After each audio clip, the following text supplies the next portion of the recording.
Welcome back to Morgan's video blog, Morgan's online blog in video format. Today, I'm here to talk to you about writing, focus, and accountability. I don't know about you, but these days my focus comes and goes in spurts.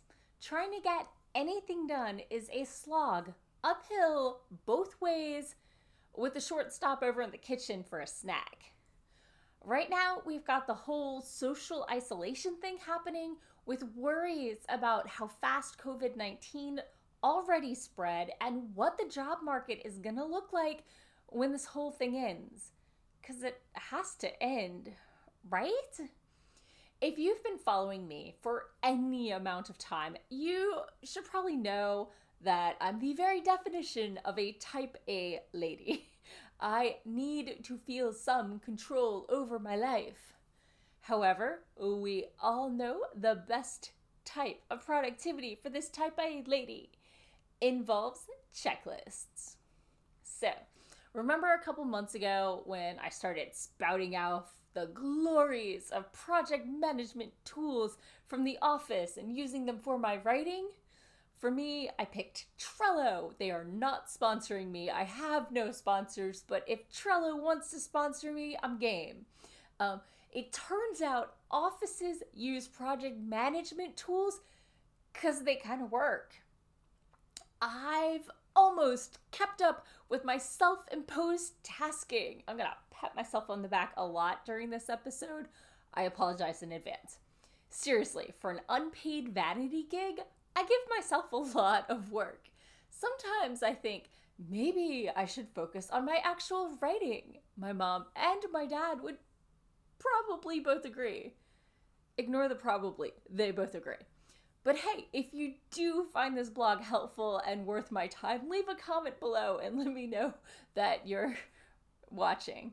So during the first 3 months of 2020, I've only really dropped the ball once.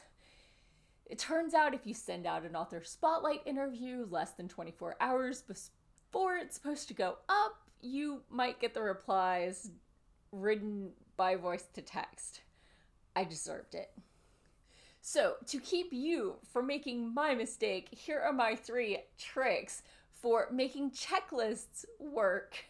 Tip 1, put the things you want to accomplish on the list. Step 2, add due dates to the items so they'll tell you when they're coming up. And 3, actually check your to-do list regularly. I even put a task on my checklist to check it weekly, and I still missed a week. I tried really, really hard. It was just a bunch of small things added up to that one big mess. I added a spotlight, but I didn't put it on Trello. I was sick and didn't do my weekly task of checking my Trello board. And I waited until bedtime, the day the author spotlight had to be prepped by before our bed, before triple checking my Gmail draft email that actually has the master list of author spotlights. Yeah, that's a lot of drop balls. Now, before you go thinking I was born a type A, I must confess the reality of this situation. I am a recovering messy girl. That is why organization is a thing I do in binges and then coast until something goes wrong. I was the one who missed recess to clean her desk. The one who once got caught hoarding 7 library books between her desk and her locker. I am the girl who somehow managed to lose a spelling test during the test before I turned it in. You think I'm joking? It started off with a messy scrawl and a spare sheet of paper where I was copying over the words with better handwriting and ended up, I still don't know where. Anyway, where was I going with this? Humble brag time. Since I've been home, between sick and then this self-isolation thing, I have read 14 books, 10 of them actually off my to-read shelf. my slush pile stuff for the Oddville Press.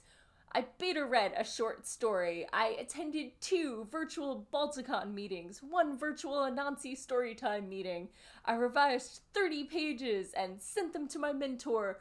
I did my first pass at prepping the next 30 pages. I hosted my weekly unattended Twitter chat. #chat right now. It's at 10 p.m. on Thursdays. Come join me tomorrow. Today. Plus, of course, my 3 author spotlights, and as soon as I finish this, my 3 weekly blog posts and vlog posts. Plus, I got not a rejection from an editor on a short story. She's no longer the editor on the project, so I am going to have to resubmit. When I look at my Trello board for the entire first quarter, I organized it by quarters to keep it from getting too cluttered. The only things I missed were 1, monthly #AuthorTube video that wasn't my blog. Well, I attended 2, maybe 3 live streams. If those count, I'm good.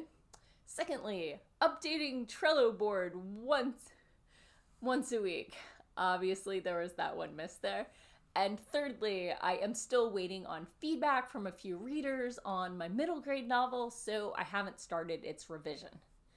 And that's, of course, all of this isn't counting the hours and hours that I have spent mindlessly browsing Facebook or playing the Facebook not a puzzle game Hero Wars. Let's not even go there. Isolation update. 1. I am doing my day job from home, but it's a new project with a lot of moving parts where I'm still trying to wrap my head around it. Secondly, I have done a fair amount of cooking lately. Pastas, stews, boxes with directions on the back. I'm surprised I haven't resorted to stress cleaning yet, but I did track down a pressure washer because my sidewalk needs it. Maybe this weekend. Minor confession time. Remember last week's post where I said a lovely walk between the day job and the writing job helped break up the day? Well, I sprained my ankle on Saturday.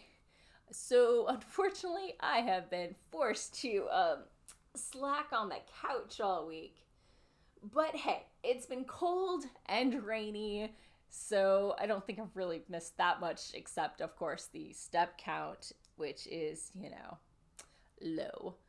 I have been sleeping better, although I'm pretty sure it's getting used to the stress rather than having my stress levels haven't actually decreased. But hey, I'm great at binge reading when I'm stressed, even if I can't focus on anything productive. A few closing thoughts. As all the experts are saying, be patient with yourself if productivity or creativity is on hold thanks to all the stress. Figure out what you can do and make sure to leave some time to bring yourself joy, or at least distract yourself from the stress for a little bit. How are you holding up? Let me know in the comments below. As always, thank you for watching. Please subscribe, share my video with all your friends and family, and I'll see you again next week for more writing tips and writerly musings. Bye-bye.